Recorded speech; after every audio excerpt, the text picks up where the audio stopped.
Welcome. Good morning, good afternoon, good evening, and even good night to all of our viewers and some of the speakers who dial in worldwide for this event. My name is Ruben Dubelaar. I represent Holland Circular Hotspot and I'll be moderating this session.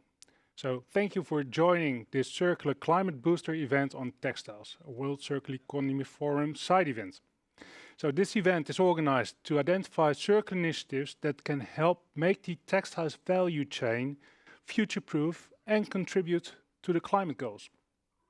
So today we'll see global best practices and we will discuss the conditions for change with experts and companies from the global textile industry. Welcome to our online audience. Please use the chat box to add comments or suggestions or maybe conditions for change from your side that you see, or maybe you get inspired during today's talk. We'll review it and see if we can bring back some of the suggestions during the wrap-up. So today we'll try to take you in roughly 1 hour through the value chain of textiles. We've selected some of the worldwide best practices in steps of production, business models, and closing the loop, recycling textiles. We have experts from MacArthur Foundation, Circular Economy, and the Apparel Impact Institute to discuss the overall value chain and recommendations of change they would see. So let's first have a look at a video to give you a bit of flavor of what we're going to discuss today.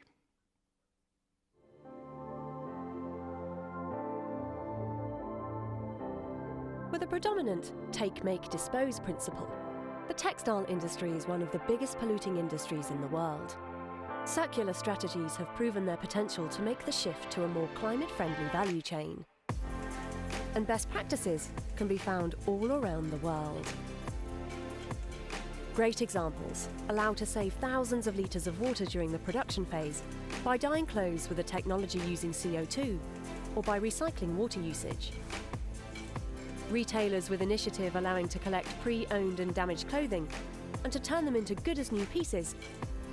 Or businesses with a leasing model are shaping new ways to consume. Concerning recycling, some technologies enable the automation of sorting large volumes of mixed post-consumer textiles. And upcycling transforms post-consumer textile waste into new garments, accessories, or stationery products. All these separate initiatives can, together, make a global impact. But what are the conditions for change? The conditions for opportunities to upscale and for new collaborations to emerge.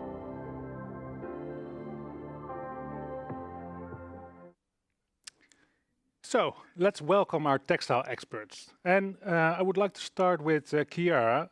She's program manager, Jeans Redesign Project at the MacArthur Foundation. Chiara, could you please introduce yourself and tell us something about the circular textile initiatives of the MacArthur Foundation? Thank you so much for having me here, Ruben. It's a great pleasure. Thanks for joining. Thank you. So I work for the Make Fashion Circular initiative of the MacArthur Foundation, which is the initiative focused on the application of circular economy to the fashion industry. At the MacArthur Foundation, we work with businesses, government, institutions, and academia to accelerate the transition towards a circular economy. Circular economy is a system solution framework that can help tackle global challenges such as climate change, biodiversity loss, and waste and pollution. And it is a framework based on 3 principles, all based by design, that are eliminate waste and pollution, keep products and materials in use, and regenerate natural systems. So at the Fashion Initiative, we work towards apply these principles to the fashion and textile industry. That sounds great, Chiara. And of course, we had a chat before, and of course, we learned about the Jeans Redesign projects. Could you elaborate a bit on that and tell us what the idea behind it is? Sure. So we always receive the question how we can start to design products aligned with the circular economy. And Yep. jeans redesign is a great example of how this can be achievable. For example, we eliminate waste and pollution by stimulating the demand for safe materials and chemistry. We keep products and materials in use by having agreed on a common metrics for durability and by inserting clear indications in the garment, in the jeans in this case. And we regenerate natural systems by, for example, stimulating the demand for organic and regenerative cotton rather than using conventional. So the jeans redesign is a project through which we can apply and see the circular economy principles in practice and apply them to the design of a product, in this case, jeans. And we have more than 70 participants that today are working to produce and launch on the market jeans made according to these principles. That sounds great. So it's helping a group of companies, giving some guidelines how to take the next step in becoming more circular, right?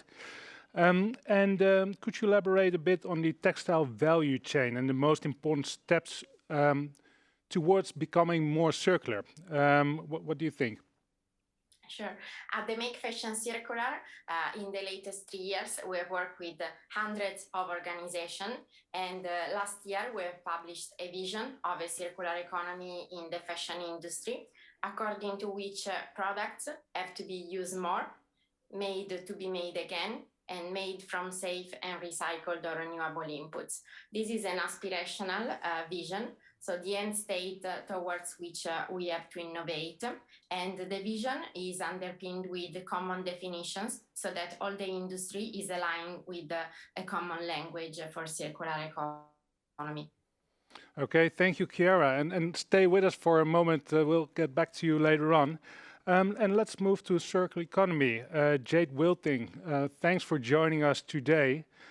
Could you please introduce yourself and tell us something about the circular textiles programs of circular economy? Hi, sure. Good day, everyone. Thanks, Ruben, for having me. Great to be here. Circular Economy is a not-for-profit organization based in Amsterdam. We work with cities, businesses, and nations to accelerate the circular economy, and we do so through a number of areas of expertise, and one of them is textiles.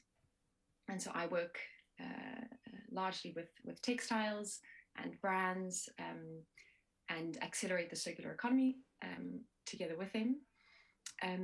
We have recently, the textiles program, very proud to say, so we've recently just launched a circular toolbox, which is a step-by-step guide for apparel brands to help them launch a rental or a re-commerce model within 10 months.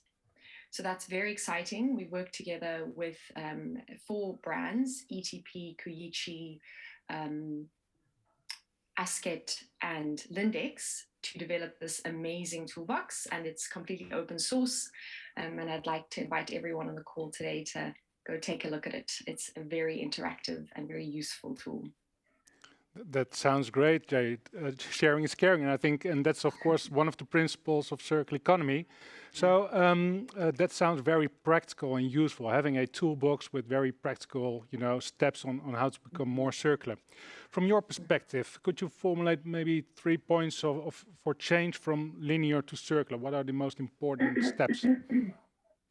Yeah, sure. I was thinking about that, and obviously I wish it were as simple as 3 steps. Obviously there are many steps to take, but if I had to choose 3, they would be circular design, circular business models, and regulatory support. And the reason I've gone for those 3 is because design is really the critical starting point for a lot of products and a lot of processes in our lives, and it plays a huge role in determining the end of use processes or options available, and designing for durability and modularity and cyclability are fantastic strategies to employ the circular economy. With regards to circular business models, I think they play a very exciting role, and there is great potential in displacing not only the current rate of consumption, but also in keeping products in use for longer. So I think that's a very exciting step towards circularity. And we already see a huge increase of circular business models in the market today. And thirdly, regulatory support. And this is quite a big one, because it's not only EPR schemes, which are very important, but also other policies such as design guidelines, incentives for the uptake of certain materials, which Chiara mentioned that EMF is already working on, and also legislation around waste. For example, what constitutes waste? What are the policies around that? So those 3 steps, I think, are quite important. So that sounds great, and fortunately we have some great examples also in the session of today. So we'll see some of them, and hopefully we can talk a bit more at the end also and see what would help also to scale them up, of course, because that's also an important part. Well, if you have you any comments on the introduction of Chiara and the jeans redesign project from your perspective? Only that jeans, of course, is a fantastic resource to work with, because they're so cotton rich. Yeah. And I'm very excited to see more brands take up the inclusion of recycled content. I think that's fantastic. And it's so important that we work towards creating a market for recycled content, because there are really fantastic high value recycled materials out there, and it's fantastic to hear that there are 70 brands in that project. So yeah, that's quite a good number already, and maybe we can have even more after today's session. Chiara, yeah, going back to you, if you hear about the toolbox of circular economy, can you reflect on that? And is there something in the, well, let's say toolbox as described by Jade that you could use for the jeans redesign project, Chiara? Yeah, sure. So I think is a great tool, and also based on the first point of our vision, that is to use products more, this can definitely support in the application of business model for clothing and textiles. And in fact, it's really by using product more that we can also have an impact and tackle the carbon emissions and then climate change as a consequence. Based, for example, on the finding of a paper of the Ellen MacArthur Foundation, if the 55% can be tackled by switching to renewable energy, then the remaining 45% can be instead tackled by applying the circular economy principles. And so in this way, circular economy can be a great way of tackling the climate change. And business models are absolutely part of it. Okay. Well, thanks a lot. And talking about the business models and best practices, please stay with us, both Chiara and Jade. Thanks for being with us, and we'll get back to you later on in the discussion. So let's move to the first step in the value chain, which is all about, production, of course, design, and how can we use worldwide best practices and see what's out there already. Maybe still small innovations, but how can we scale them up? And our first example, it's about, an important aspect of textiles. Of course, we consume a lot of water with the production on textiles. And we have a great company with us today, which is Dyecoo, and I would like to welcome Ernst. And I guess their innovation can really be a next step in, mitigating climate impact. So Ernst, could you give an introduction on Dyecoo and tell us a bit more about, the innovation around it?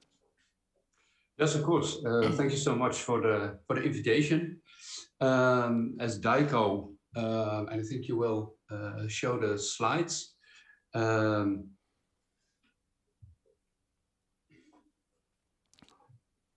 Yes, the slide is on, yes. Okay, yeah.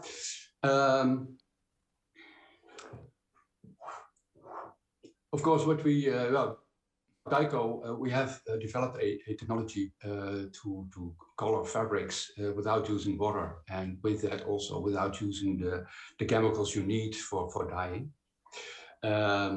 As said, the textile industry, the next slide, is using a lot of water and mainly for coloring and finishing of the fabrics.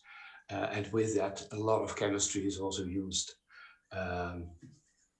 We've developed a technology to work without water and to exchange that by using carbon dioxide. If you go to the next slides, we see that yes, we need a more sustainable way of producing, of doing the things to make our products. So we say without water and without all the chemistry that we use in normal dyeing.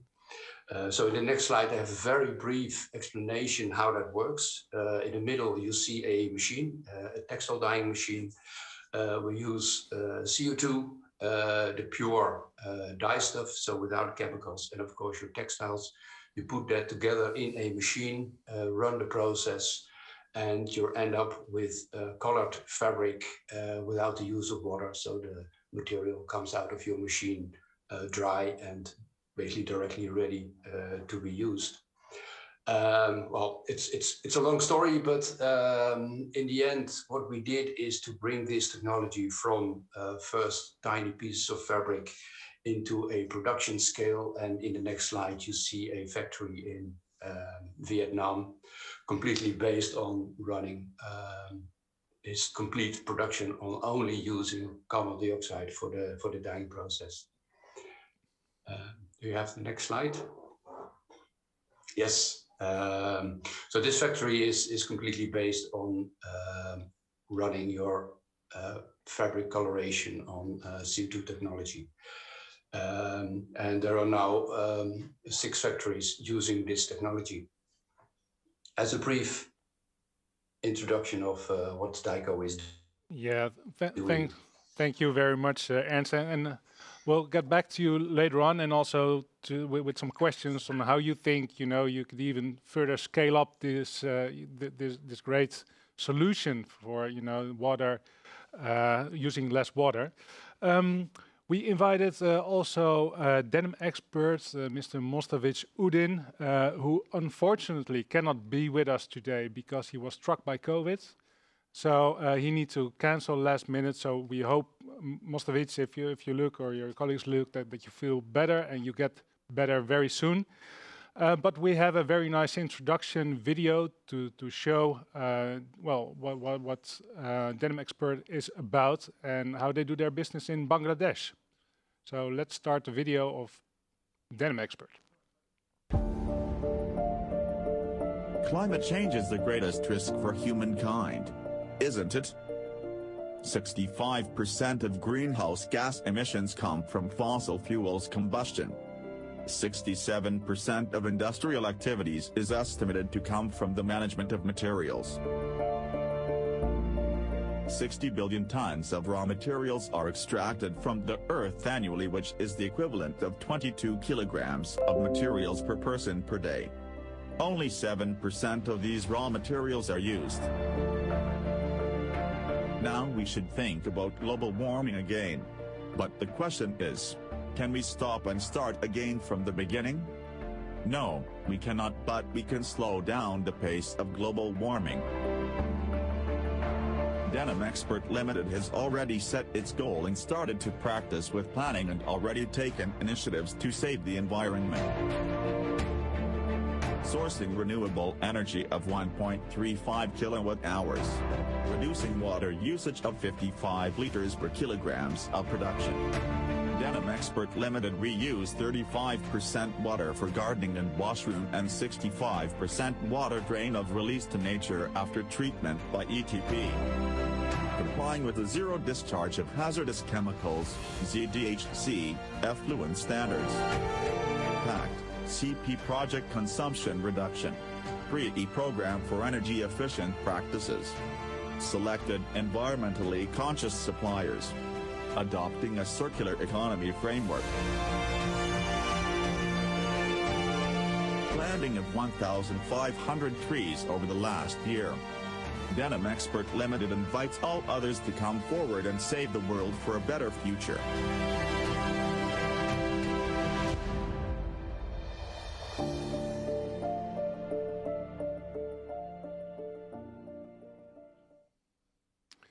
So that was a very nice introduction video also of Denim Expert. Moving back to you, Ernst, also, and please join me in the discussion. And because we see that there are worldwide initiatives on, there are great initiatives on how to design more circular. We have the toolbox, we have productions.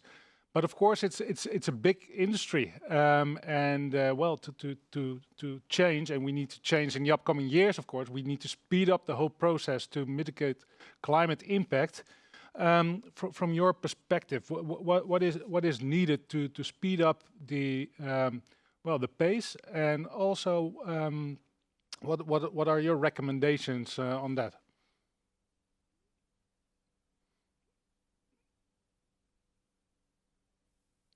Ernst. That was gone for a while.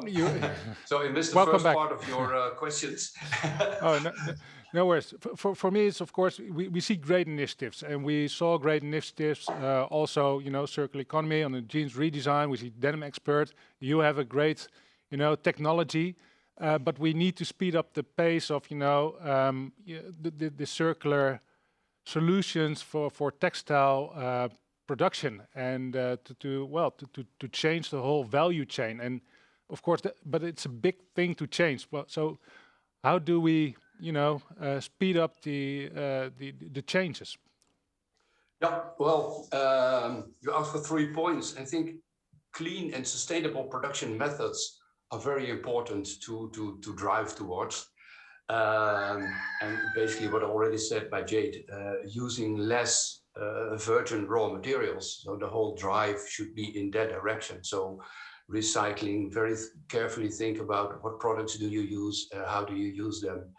And in the end, I believe that also by the government, it's very important that you drive this such a way that you let the people pay for the environmental impact, what they create. And in that way, collect money, what you can use in the end for further development of clean technologies.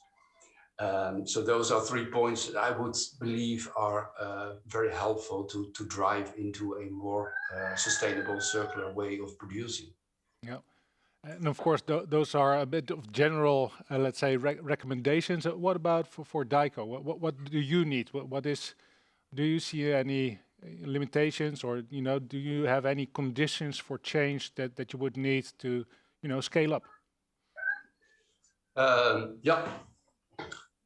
What we see, we are competing with conventional industry where people are using water dyeing, conventional dyeing of technologies, where you see that the water intake and water exhaust is still largely uncontrolled and free. So it's relatively cheap for a lot of companies to work in that direction.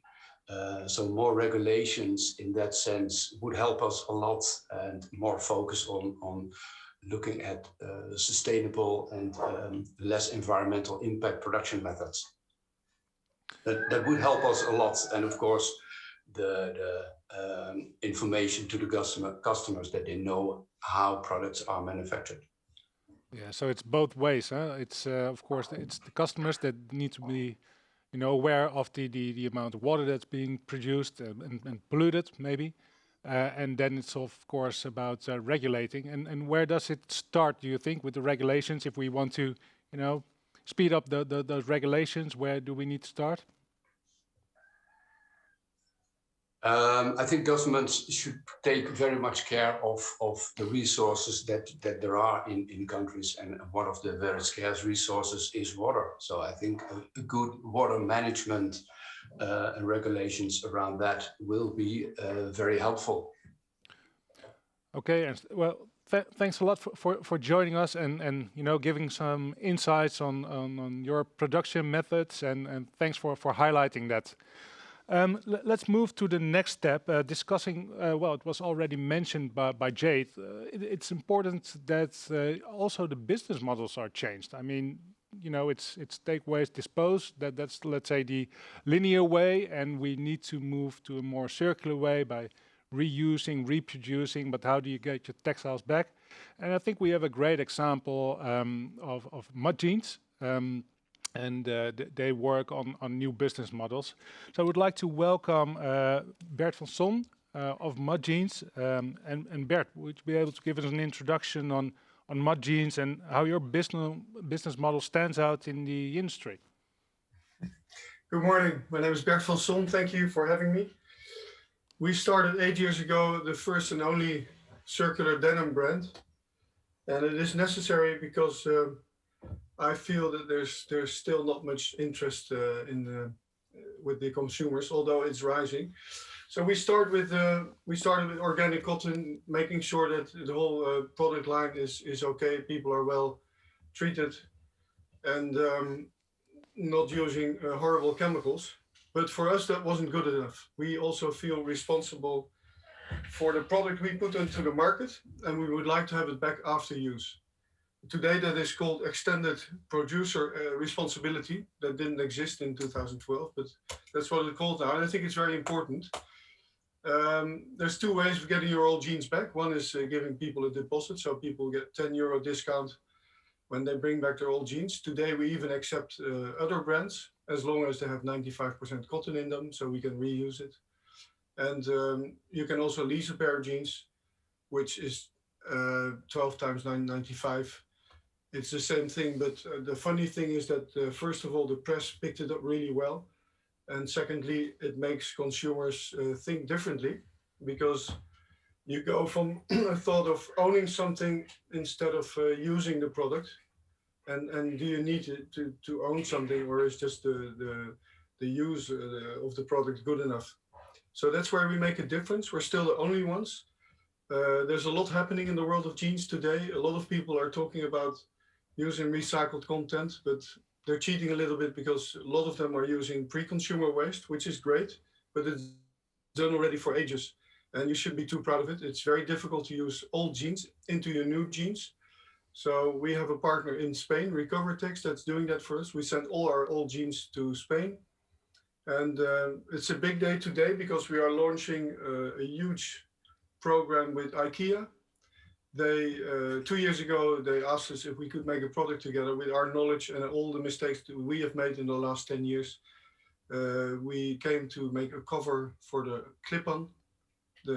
Everybody knows the clip-on, I think. And today we're launching the first delivery and the PR event of the clip-on. And the good thing about that is, for us, volume is important. If you make denim material and you ask your supplier to make 5,000 or 10,000 yards, they laugh at you. They look at you and they smile and they say, "Okay, we'll do it for you because it's such a nice thing." But of course, you need volume. So we had launched with IKEA 100,000 yards, which is a lot. The price came down because you might think if you use waste that you have a better price, which is not the case. It's more complicated. It needs more techniques, and it's a little bit more intense to make recycled cotton jeans. So that helps us a lot. We've grown a lot. We've seen that the biggest challenge is try to explain consumers what we are doing and why we are doing this. So today we are all talking here about solutions and techniques and things. Everything is there. We can do everything. We can recycle.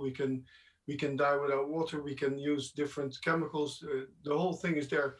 But the most important thing today, at my point of view, is to convince the consumers to stop buying rubbish. If you look at the last 15 years that the consumption of clothing has risen 60%, that's total nonsense. I mean, we don't need that much of clothing.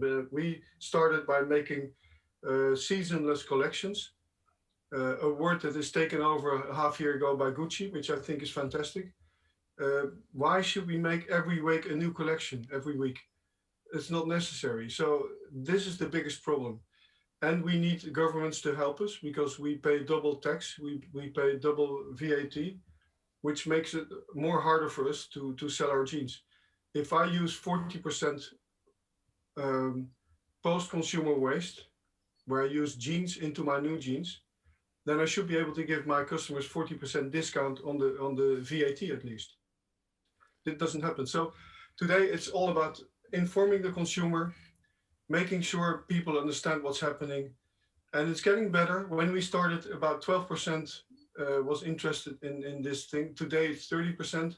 We've grown 100% first quarter because I think there's something happening in the world, and that's a good thing. Yeah, thanks. This sounds great. I think already you mentioned some great examples, you know, on working with IKEA, you know, so the question on how to scale up, I think that's a very important step, and also to diversify, you know, what you can do with the jeans that you get back. But like you're really a front runner in this, so I would like to get back to the business model, and also, you know, to get your takeaway on what are the first, you know, the biggest hurdles you need to take. You already mentioned, you know, convincing the consumers, but what if you would advise others to implement, you know, the new business models? What can you give them as a heads up start? And of course, it will be difficult because you'll also be, you know, creating maybe competition. But let's work on creating a better world. So, what's your takeaway on that? Now, I'm very happy to tell you because we have two missions. One is to make sure that we share all our knowledge. We want the garment industry to change, and we want to be a front runner, and we want to share everything that we've learned and all the mistakes that we've made the last 10 years. So it's in our sustainability report, 78 pages. You can read everything we do, and we'll make a new one this year. So we are open source. What my advice is, it's very difficult. So make sure that you have a good business plan. Make sure that you are ready to invest a lot of money, because it takes a lot of time to get this thing started. And don't be fooled by a quick win or something. You need a lot of breath, you need a lot of time, you need a lot of money, you have to finances in order, and then you might have a chance. So I can, you know, I think we should admire, you know, you're a front runner on that, and because to get the energy and investments to start this up, I think it's a whole new business model, you know, how you make it work. I think it's a big leap, you know, on taking this first step. So congratulations on doing that. So if you would maybe identify two, well, if we could grab it back to two conditions for change, what would be your major steps if you would mention two? I would ask governments to create a level playing field, and it's already happening. In France, laws are implemented that help the circular economy. So governmental laws and help is necessary. And secondly, you know, don't be afraid to try new things. We are now doing the road to 100, we call it. So we promise the world that we come out with 100% post-consumer waste recycled jeans at the end of this year. So I would say just do it and keep going forward and dare new things and make mistakes. Thanks, Bert, for sharing that vision. And just do it, you know, step up the game and make the change. I think that's a very important takeaway. Yeah. Thank you, Bert, for being with us, and please stay with us for a bit. Let's move over to our next block, and that's about closing the loop. You know, it's about the end and how, you know, if we have the used materials, the used textiles, you know, how can we make something new out of it? And I think Bert already showed that, you know, it's about business models, but how if we, what are the, you know, the ways production-wise also, how do we get, you know, how do we tear them apart and make sure that we sort them in the right way, for example? So for that, I would like to move over to Hans Bon of Wieland Textiles. Hans, thanks for joining us, and may I ask you to quickly introduce yourself. I believe we have a video of you to show very briefly one of the, well, let's say, groundbreaking innovations that you have in your company. But maybe you can first introduce yourself, Hans. Yes, morning. Actually, Wieland Textiles is just a sorting company. Like everybody knows those bins in the street where you dispose your textiles. Wieland Textiles sorts those textiles. 50% is rewearable, the other 50% is a non-rewearable. And that's where the problem comes in. That non-rewearable part is growing because of fast fashion and the low qualities that end up in those bins. And part of that non-rewearable is ending up in the industry. It's a downcycling process. And we, yeah. Sorry, go ahead. Go ahead. Okay. Hans. And we developed a process to detect what kind of material we are facing at. And that's the fiber sort optical detection system. Now that fiber sort, it took us about 12 years to develop that system. It's all very interesting what happens there, but in the end, we still have garments. And the industry doesn't want garments. The industry wants a raw material to reuse. And that's where the process really becomes circular. So at the moment, within a new initiative called Textiles to Textiles, we developed something that we called the fiber farm. In this fiber farm, out of the garments, we make clean raw material. And clean, I mean, not without the zippers and the buttons, because that's not rocket science. Everybody can do that. But we also have a technology to take out the labels. And everybody knows when you look at your collar, you find a polyester label. And these polyester labels are all over. It doesn't matter if it's cotton, wool, acrylics, the labels are always polyester. And that's an issue in the raw product. So what we do now, we develop those machines in order to take out all pollution and make a clean raw material for the next step.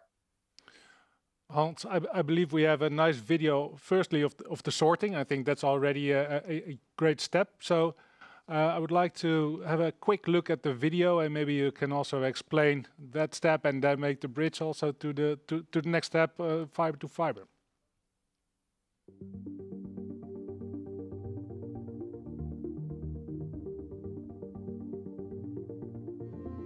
Europe and the US are throwing out more than 20 million tons of textiles every year, and the problem is growing. But so is the opportunity for change.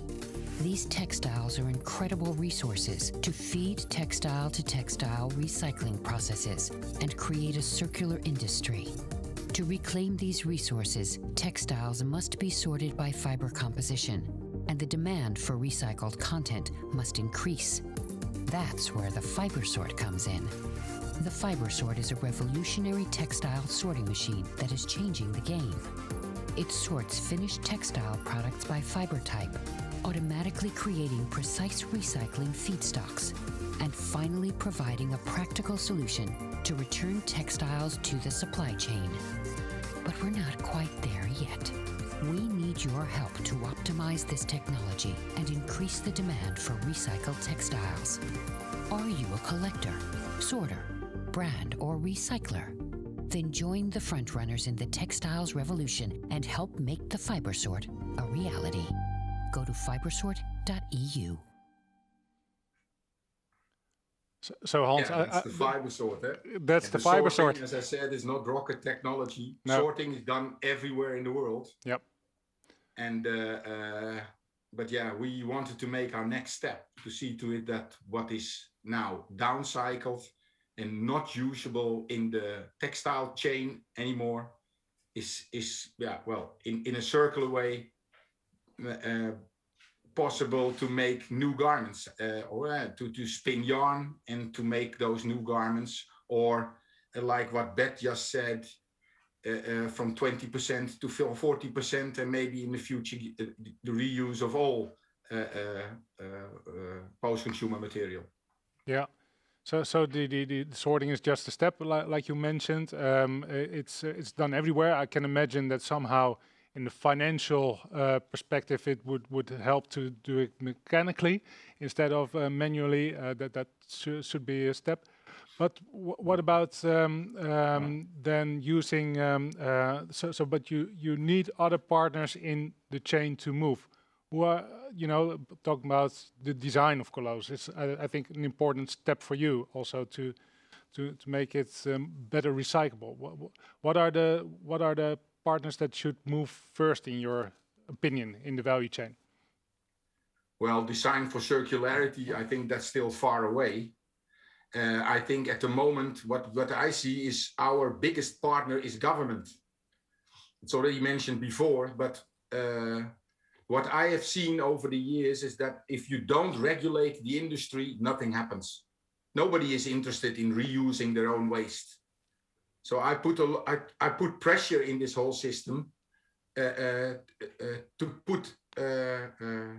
see to it that government is regulating even more. We see now that Stientje van Veldhoven set some dot at the horizon by the policy note that she made for 2025, where all garments should contain a minimum of 25% of post-consumer content. I think that would be quite an achievement if we would be able to do that. But at least it is something. And what I see is that as soon as government starts interfering, the industry gets very uncomfortable and restless. So that's something that needs to be done. Otherwise, there will be no change. All right, so that would be your also your condition for change. The government that takes a first step and helps you in the industry to, change the guidelines or change the directions or regulate the business. Yeah. Yes. Okay. The industry is we are able to do lots of things. Look at what Bert is doing. It's not on a huge scale. It's not mainstream, but he's making very big steps. Yep. It's just because of his own initiative. Yep. And that's the same thing actually what we do. And we want to, like all the excuses that are there, like there is no volume, quality is not good enough. We can overcome those problems, but we have to make steps. Yeah. So in order to scale it up, we need that regulation part. Yeah. Regulation is very important. Yes, that's what I've seen over the years. As soon as regulation is there, you see dynamics. Okay, so, all right, Hans, thanks for joining us. We'll take a look at the next step also, and another partner who's at the other end of the world, in India. It is Kriti Tula of Doodlage. I think she has a great company. And Kriti, thank you very much for joining us. Maybe you can, let's start. We've seen you've got a very nice video. Let's first have a look at your video and then we'll move over to you.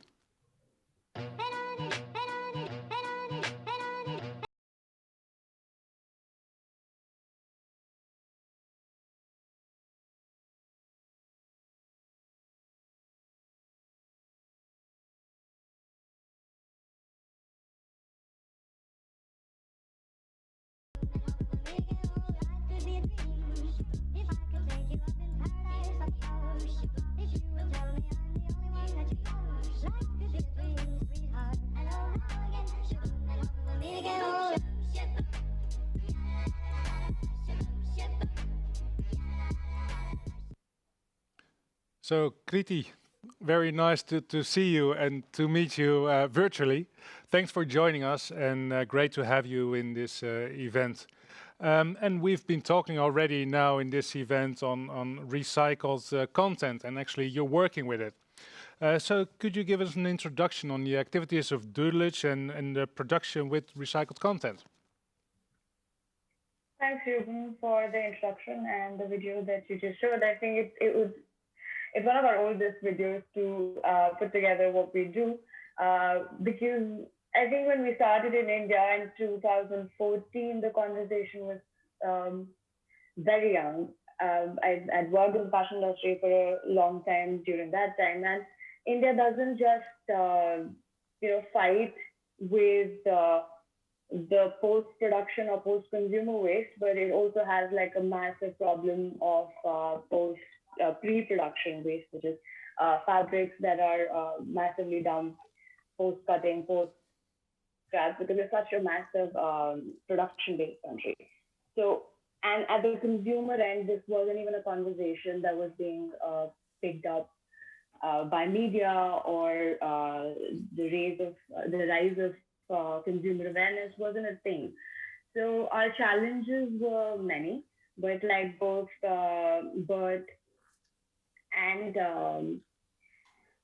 Hansen has sort of mentioned that you have to do what you're more passionate about, and you have to just keep at it. And government has to help in, and there are so many initiatives that could take you through the progress. So we just kept at it, and we started with the first half of our business was about upcycling. So we work now with both upcycling, recycling, working to be zero waste, and repairing and reselling. So all 5 models, obviously, it's extremely excruciating. It's a lot of work that needs to go in each of those sections. But at the same time, it needs a lot of funds to scale all of those up. So everything as of now is done at a much smaller scale. But the idea was to prove that you can grow a sustainable business, growing like a sustainable brand, growing it horizontally as well. Because our first questions with every investor was always, can you scale an upcycling-based model? And when you look at India, there is so much fabric waste that comes out of factories at such massive, large quantities, where you can pick up, you can like how recycling works with sorting, upcycling at scale when sorted can also be replicatable.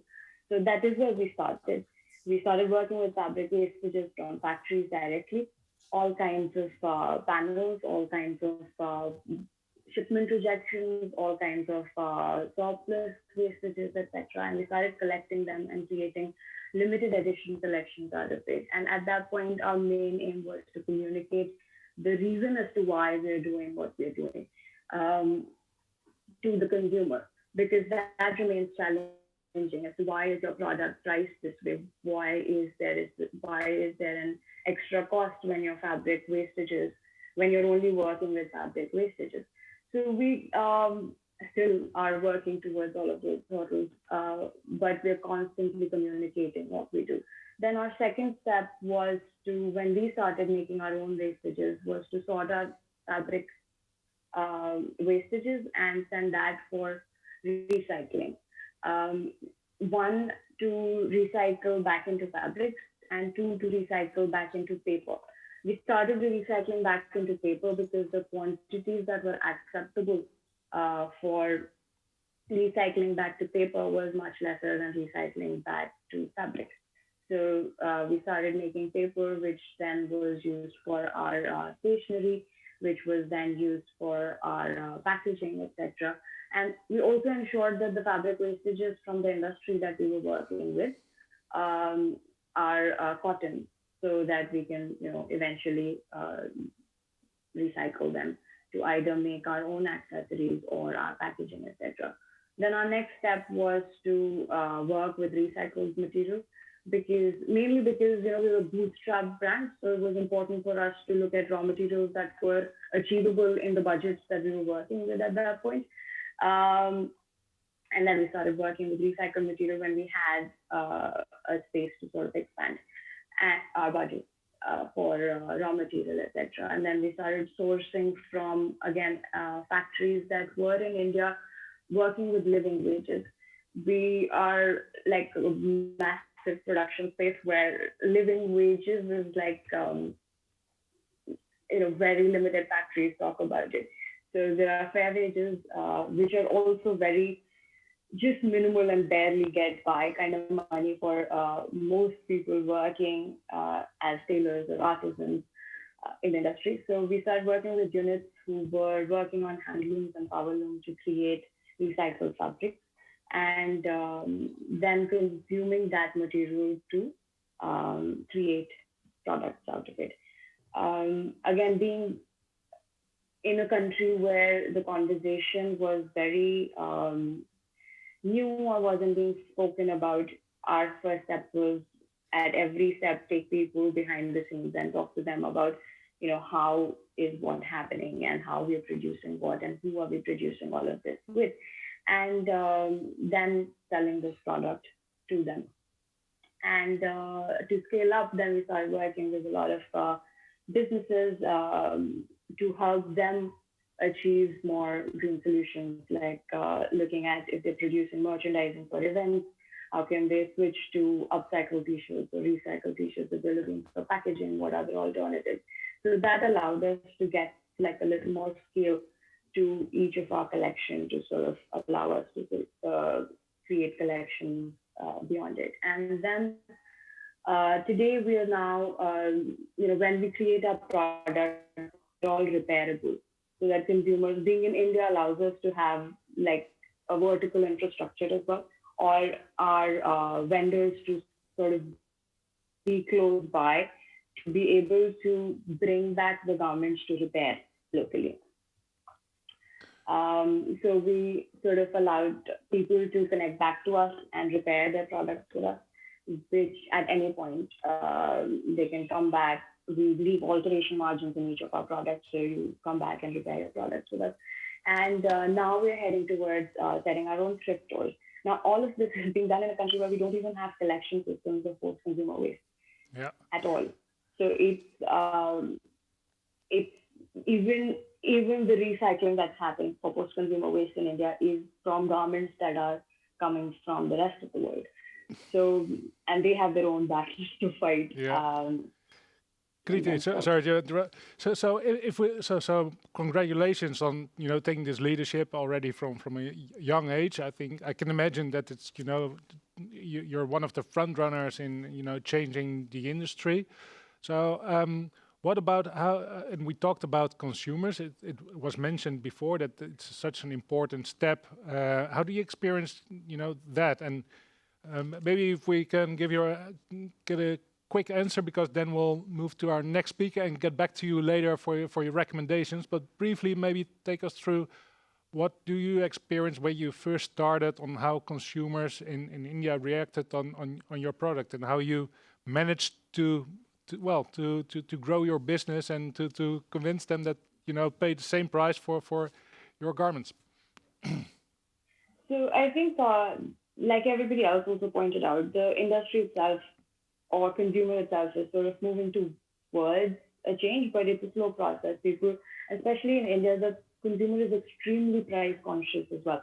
And the products that are available in fashion specifically are so widely priced. So convincing the consumer to pay a certain, like even Zara, H&M, these are premium brands for Indian market.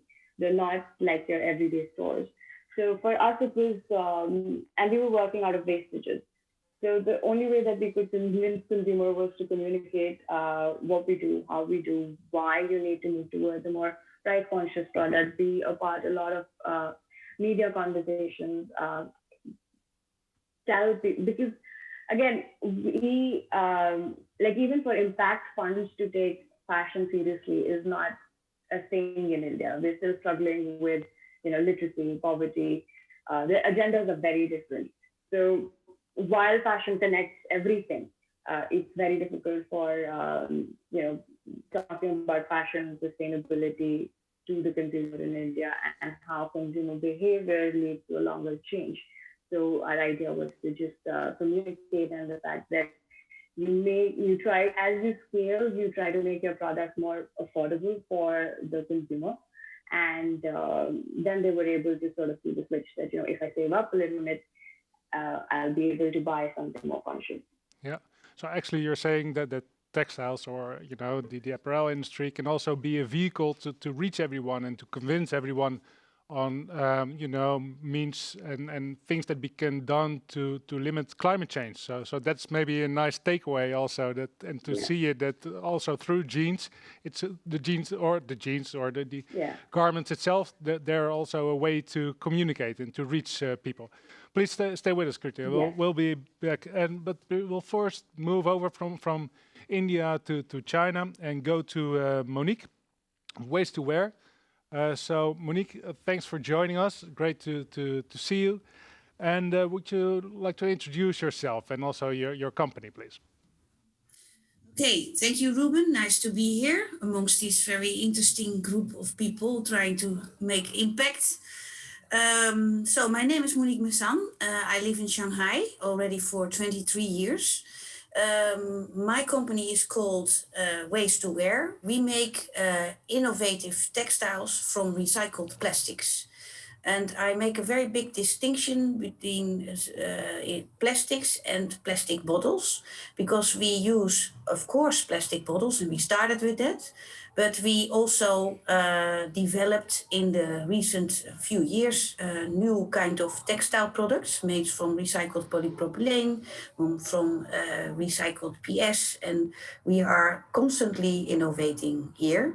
So where we are, we producing in China and in India, and we have 7 representative offices around the world.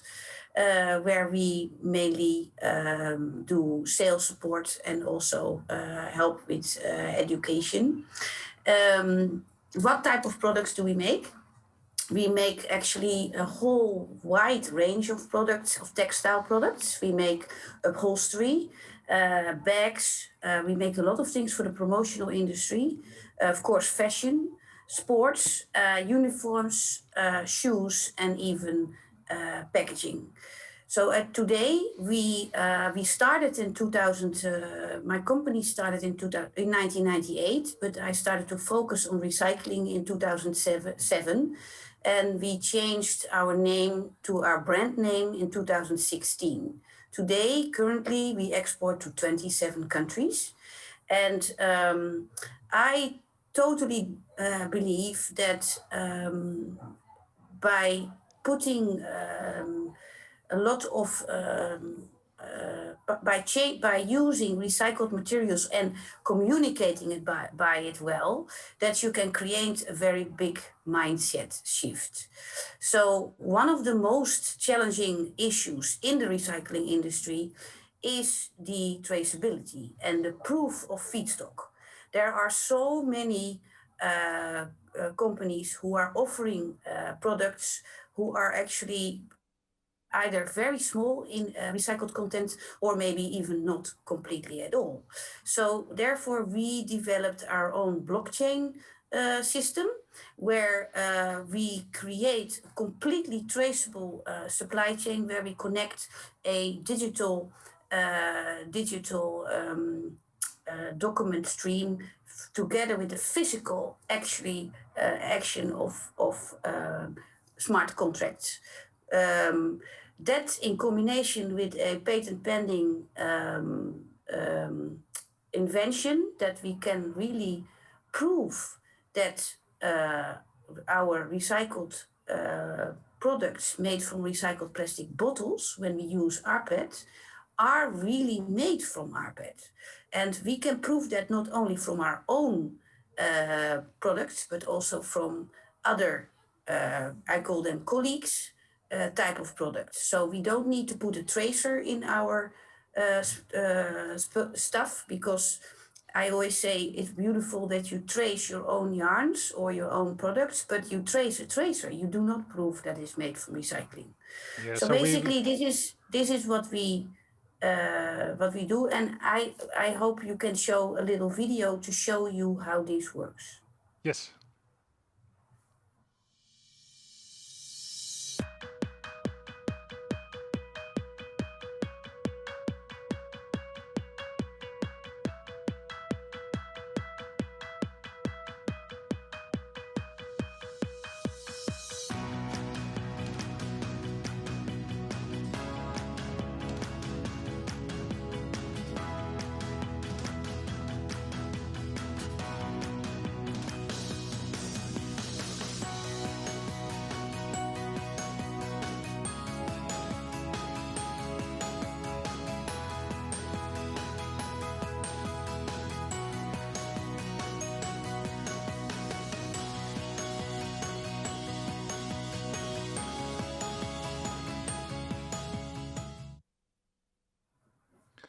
So Monique, thanks a lot for this for this introduction, and I think it's great. So if your point, it's also very important to trace the feedstock and to show, where the circularity actually, starts, or when it gets recycled, it's really recycled.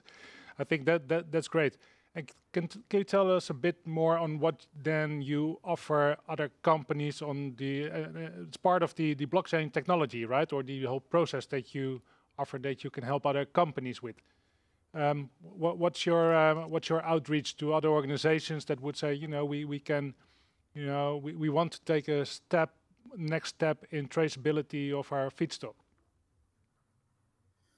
Well, that's actually something which came up not so long ago, that we got a lot of interest of other companies, also from other industries, because we created a very complex blockchain system with a lot of little steps, a lot of details, to physically connect every step with how many kilos, how many things, with dates and addresses and things and locations. So this is something we are exploring now to see if we can adapt our current blockchain to other industries and see if we can help them also use the traceability as a tool to sell recycled products, because customers, especially millennials, they love this story. They really love the whole storytelling part of where it comes from and that you really can prove that it is recycled. That sounds great, and a very concrete point also that we can use. So I would like to wrap up maybe this block of discussion on recycling and sorting, etc. I would like to start to Hans, go to Kriti, and then come back to you, Monique. Maybe if I can ask you to very briefly, because we're running out of time, give us 2 recommendations, because of course we'll use the outcome and we'll take it until a next roundtable with the Minister from Holland of Environment. So what would your main recommendations be, and what would be your outcome of today? Hans.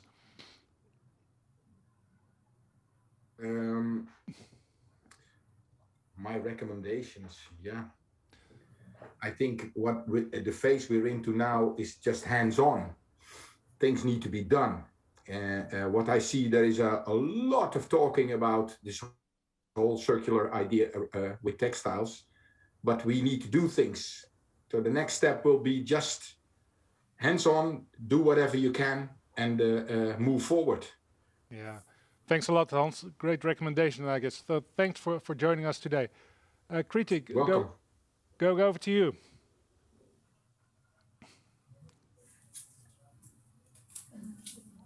What would be your 2 main recommendations for or conditions for change? Completely agree with everything that is being said, and I think the 2 main recommendations would be the fact that we need to sort of move forward with what we're doing. We as businesses, that it needs to be more funds that get invested in circular businesses for them to be able to scale, and at the same time a push towards consumer awareness. Thanks a lot, Kriti, for being with us today. Monique, moving over to you, what would be your main recommendations and conditions for change? I would say, first of all, governments needs to either look at incentives by lowering taxes or input duties to improve and increase recycled content. Then I would also look at the government for reducing government hindering regulations, because it's often also the governments who are putting borders on where you cannot move from one place to the other, otherwise very usable feedstock, and with all good intentions, but that stops things. I would increase the education on availability on sustainable options for use of textiles in different industries, because in the fashion industry there is a growing knowledge, but in many other industries there's also a lot of textiles used, and very often the knowledge on the sustainable variations of them are not there. And that saying, I would say, keep on innovating and really engage universities. Keep on working with universities. We do that all the time because this is a new industry. You need new ideas. You need constant innovation and constant creation. And then last but not least, there should be a very big monitor on traceability because we are in a great industry. Everybody sees it now. It's very green and it's now finally looking to be growing. But then that keeps also opening up for a lot of players in the field who say that it's green, but it's not. So you need to trace it and to prove it because otherwise people are being misdirected and that's not okay. Great, Monique. Thanks for being with us today. So innovation and education. Let's move very quickly to Chiara and Jade. You've heard some of the best practices and seen some of the examples from the industry. I would like to see what are your takeaways and any new insights from what you've heard today. Chiara, to start with you. Sure, thanks a lot. So from what I heard today, it was really interesting. And I think this can be summarized into 4 perspectives from our side. The first is to stimulate the demand for durable, high quality and recyclable products by establishing also an overarching framework with that can be the basis for design with minimum criteria or minimum information, such as done, for example, in the jeans redesign project. And this can be stimulated also through the public procurement, for example, by acquiring a professional workwear. Then the second point would be, for example, to promote the business models and resource management systems by deploying new infrastructure or harmonizing the collection system so that we prevent textiles from ending up in landfill or incineration.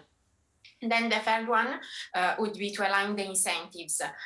We heard before from Bert of Jeans and also from Monique that, for example, for recycled products, we have the double VAT or there is not the harmonization of trade of secondary materials. So this can be the third point. And fourth but not least, we have to avoid the policy fragmentation.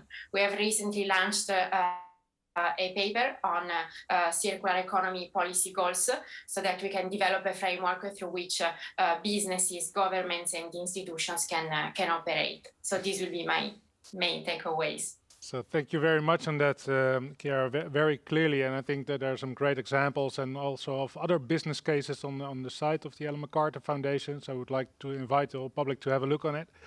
Let's move over to Jade, circular economy. Jade, what would be your takeaways on this? Yeah, thanks, Ruben. It was great to hear such a wide, such a good representation of the value chain. One thing that's stuck out to me throughout these conversations is the need to form a new value chain and the need to collaborate differently across that value chain. I mean, that's something that Hans alluded to, that Monique alluded to, that Bert and Kriti even. Accelerating the circular economy means creating new relationships, and it's been great to see and to hear how organizations today have been doing that. One or two things that have stuck out to me is when Bert mentioned that IKEA asked them, can we develop something from all the mistakes that we have made? And I think it's such an important way to think about the steps that we've already made as an industry. There are so many mistakes to learn from, and it's already been mentioned, there's a lot of product and a lot of fantastic technology out there already. Hans mentioned there is, volume and quality is something that we can easily overcome. And Monique mentioned, how important education is, and that's something that I think really resonates with me as well, because as Monique mentioned, we need constant innovation, and I think bringing the students and industry closer together to allow there to be a bilateral conversation about solutions that are needed, and on the side of the students being able to develop those solutions, I think that will only help to accelerate and to to increase the scale that we need solutions to be run at.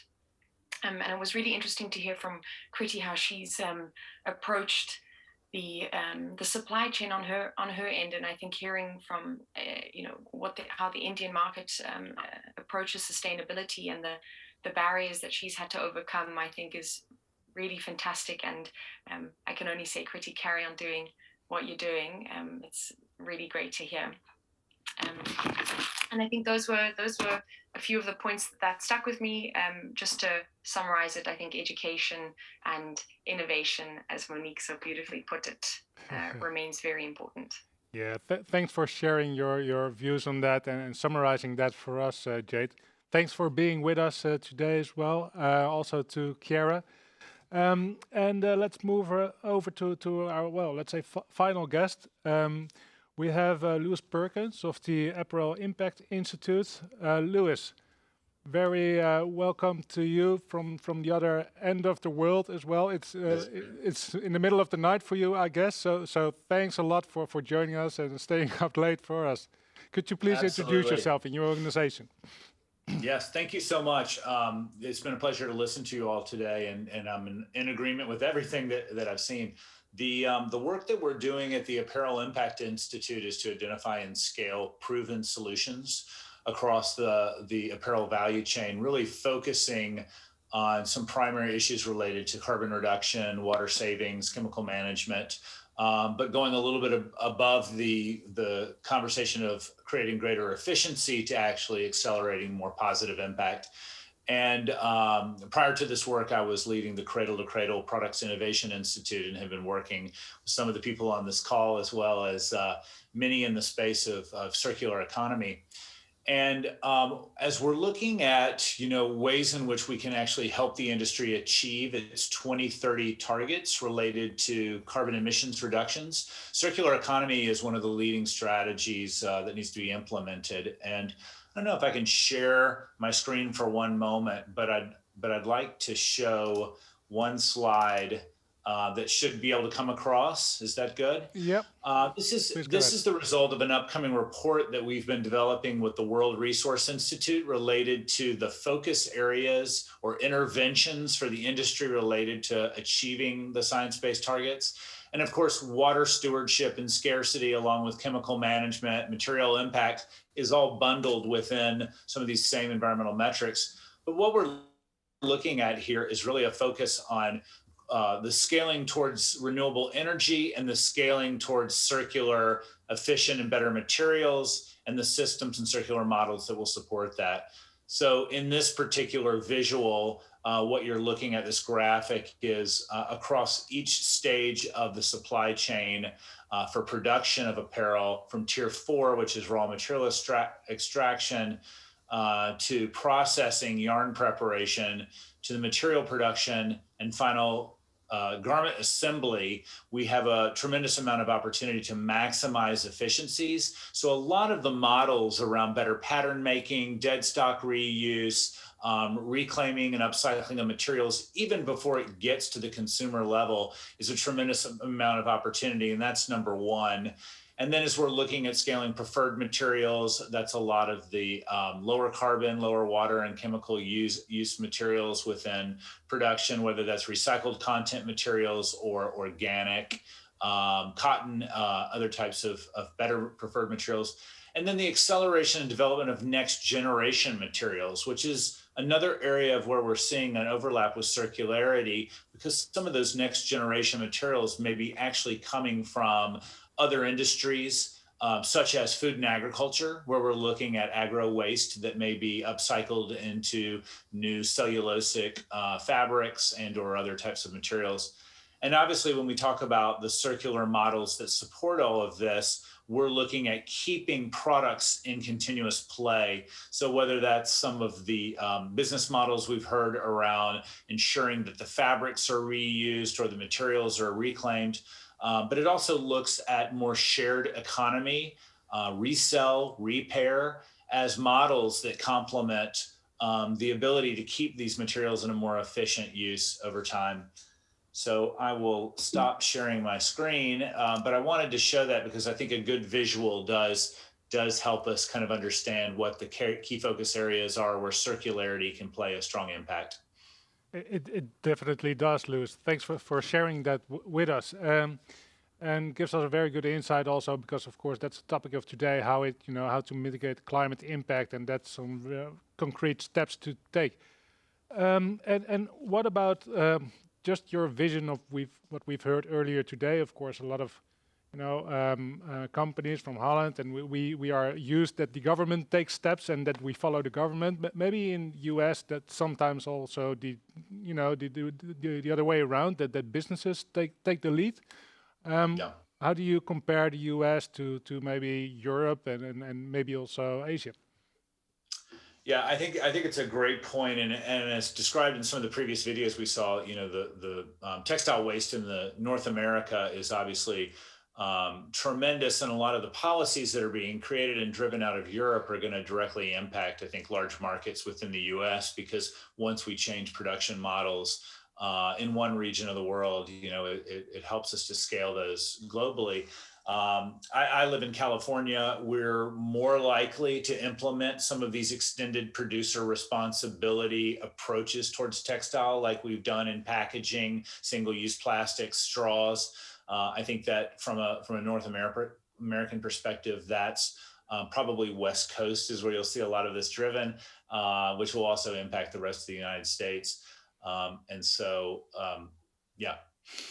Okay.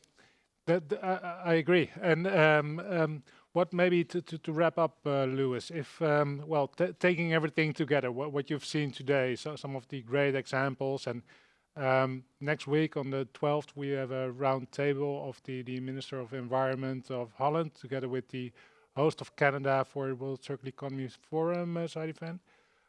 What would be your main points if we would wrap up the whole discussion of today, and what's your takeaway on that?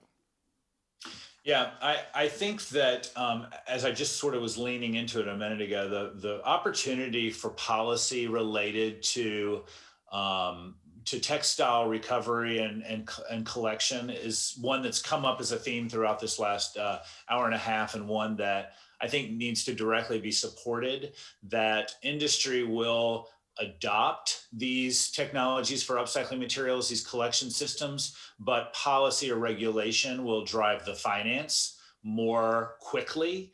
And that's what we need, frankly. We need a tremendous amount of investment to put the infrastructure in place and quickly. So that is sort of my overarching recommendation. Thanks a lot for that, Lewis. And I would like to, thank all the speakers of today and for joining us, for taking the time, for staying up late, Lewis, and for getting up early for some of us as well. So I would like to recommend to tune in next week, the 12th of April, also for the World Circular Economy Forum side event that's hosted by the Minister of Environment, Stientje van Veldhoven, together with the Canadian host of the World Circular Economy Forum.